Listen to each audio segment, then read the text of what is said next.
Hey Cougar fans, Carter Gledhill on the Cougar Sports Network, back with another CUC Softball Coaches Weekly. I'm joined by head softball coach Sarah O'Malley-Fisher after the team had a huge weekend. It was a mean road sweep against Edgewood College over the weekend, and then you had a fearless game yesterday against Alverno College. It was an 8-0 shutout. Couldn't get game 2 in, but nonetheless, you improved to 6-4-1 in conference.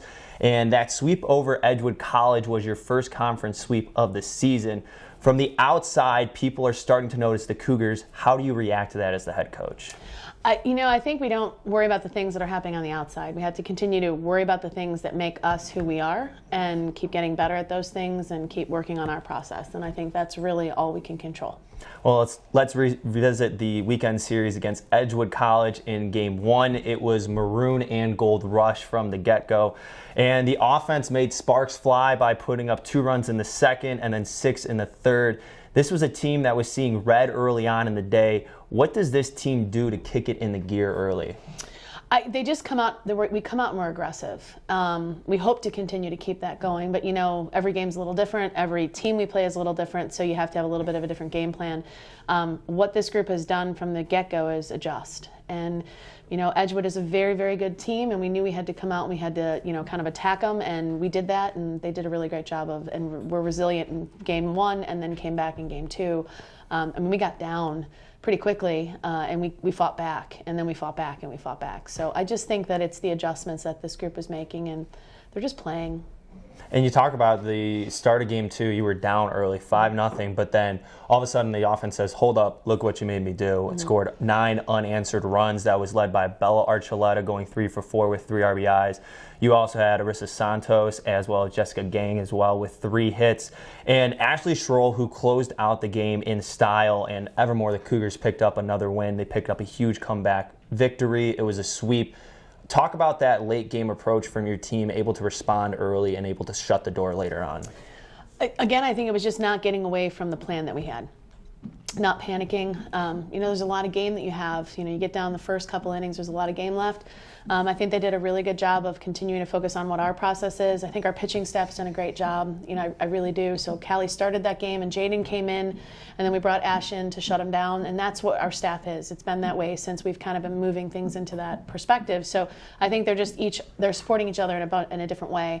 And then defensively, we played really well. Like, we're making plays that we weren't making necessarily in the beginning of the season, which is why you play your preseason and your non-conference games, and you're making some mistakes to try to get better for when you get to conference. So I think that's really it. It's just keeping to our process.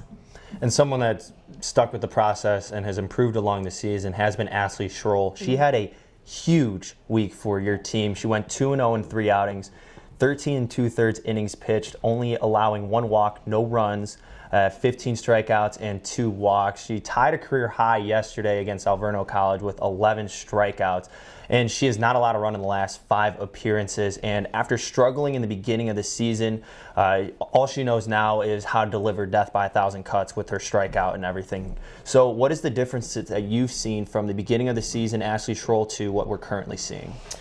I think she's just understanding where she's at each time she goes onto the mound. So it's deciding, it's understanding who she's playing against, and then it's making adjustments. And as she's getting better understanding the strike zone, she's controlling the strike zone better. And I think that has a lot to do with Jess Gange behind the plate. We've had Melissa Hadzik back there when Becky Peroni's back there, but Jess has done an amazing job calling games when she's been behind the plate, and I think the 2 of them are really in sync. I also think Jess does a really great job handling the rest of our staff too. So I think a lot of that goes to that person behind the plate, and that's her. And I think when they're together, I think they're kind of dialed in. So I think that's really, they're taking the information we give them, and they're making it their own. They're learning what the hitters are doing, and they're making those adjustments. So it's great. I hope to continue to watch to see what they do.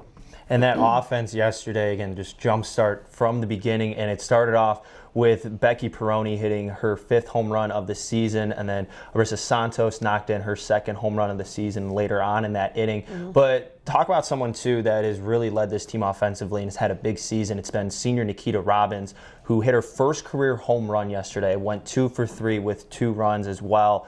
And for her, it's been good karma to have a kind of season like this, who struggled with injuries. We've talked about that so often.